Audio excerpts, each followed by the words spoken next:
विजयपुर पंचायत समिति कार्यालय परिसर में जिलापाल आदित्य गोयल और आरक्षी अधीक्षक प्रहलाद सहाय मीना मिलित अध्यक्षतार जन अभियोग शुणाणी शिविर अनुष्ठित हो जाएगी।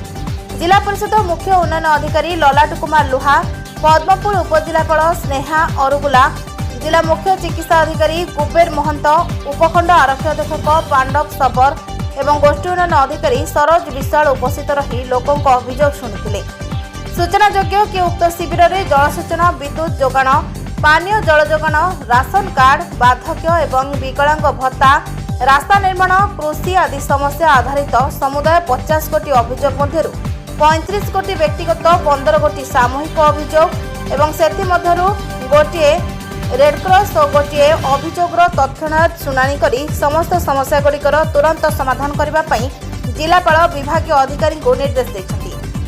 बरगढ़ क्षमानिधि बंडुकी को रिपोर्ट जेएमजे न्यूज।